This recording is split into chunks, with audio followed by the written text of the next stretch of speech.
Hello friends, I am Jyotirvid Pawan Kumar. One of my friends one day was discussing with me the Treatise of India, Bhagavad Gita.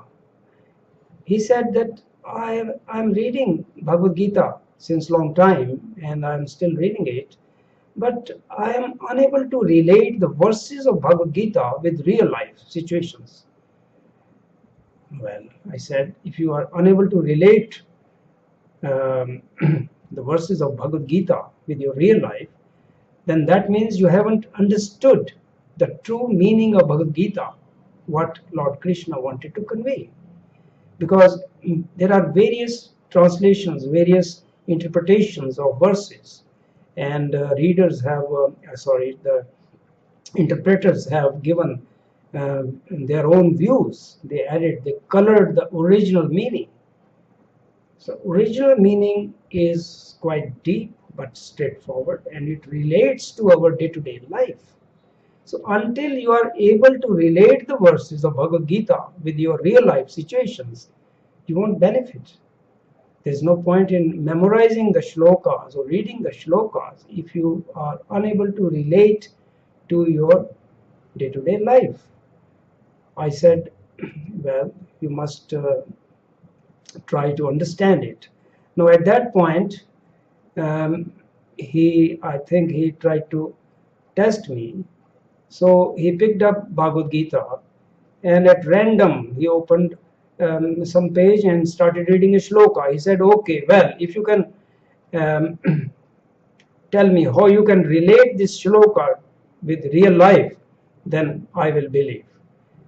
I said, okay, you believe or you do not believe, that is up to you, but I can relate. Okay. So first of all, let me recite that shloka. That shloka, which he picked up at random, was shloka number 52 of the second chapter of Bhagavad Gita. Now the shloka is Yada te moha kalilam buddhirvyati tarshyati tada gantasi nirvedam shrota vyasya shrutasya cha. Well, then he uh, picked up a Bhagavad Gita, I wouldn't name who was the interpreter, and he said the meaning given is as follows. And the meaning was, in that, as per that interpreter, when your intelligence has passed out of the dense forest of delusion, you shall become indifferent to all that has been heard and all that is to be heard. So he said, what is the meaning? I said, well, as such, if you are not able to relate to your life, there is none of your fault, because it is too brief and it needs to be described. So I picked up another Bhagavad Gita and said, now listen to this. The same shloka has been interpreted by this author as follows. When thine intelligence penetrates beyond the darkness of delusion, then wilt thou attain indifference regarding matters that have been heard and matters yet to be heard. I said it is a little bit more to the point now, but it still needs to be described in detail. Now, see what happens all the time in general. We are relating ourselves, associating ourselves with the physical body, and we are not generally aware of our non-physical entity, which is forever, which never dies. So until we are able to do that, we are unable to understand it, and we are unable to relate certain shlokas with our true life. I said, when thy intelligence penetrates beyond the darkness of delusion. See, we are living in this three-dimensional world in which nature has created a curtain, a curtain of delusion, which in Sanskrit is called Maya. And that has been deliberately done by nature so that people remain here earthbound. They are not very clear about life after death. Otherwise, they won't be able to live here life in a natural way. That's what nature wanted. So, this curtain of delusion, Maya, has been created. And that curtain, that Maya, that delusion, is all the time telling us that only this material world matters, only our physical body matters, and death is the end of everything. But the reality is different. Now, how can you overcome this delusion? Now, he says, when thine intelligence penetrates beyond the darkness of delusion, then wilt thou attain indifference regarding matters that have been heard and matters yet to be heard. Normally, what happens? A person is either busy thinking about the past, something happened, something unpleasant happened, so the person is always thinking about the past, or thinking about the future, which is yet to happen. So rarely a person is fully concentrating on the present moment, fully living the present moment. So until you do that, you are not creating your destiny. You are just living your fate.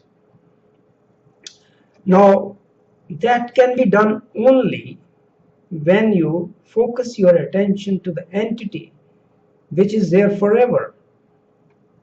And that is at this point, Agya Chakra, eyebrow center, the third eye center. In Sanskrit, it is called Kutastha. Now, Kut is an instrument used by ironmongers or goldsmiths. It's a piece of iron on which they place a piece of metal which is to be shaped. The Kut, that piece of metal on which they place a piece of metal to be shaped, doesn't change. That piece on which they keep a piece of metal, gold or iron, and beat it to give it a shape, that piece itself doesn't change. So it is forever, same forever. That is absolute truth. So that is this place. This is connected with your overself. So you need to focus at this point, your gaze at this point. I have described in another video, you can watch that. So if you sit in silence and try to gather all your attention at this point, but you should be sitting in a relaxed posture so that your attention is not diverted by any tension in your physical body. So you will then forget all about your physical body and you will associate with this entity which is there forever, and that is your true self, and that will be penetrating beyond the darkness of delusion. That's the only way. So you have to practice that. That is meditation. It's not difficult, it's easy. Now, when you focus your gaze here, you withdraw all your attention, your consciousness to this point. You forget about your body, then you are not earthbound. And you are that which was there before you took birth and which is going to be there even after your death. Only then you will be able to grasp the true meaning of this shloka.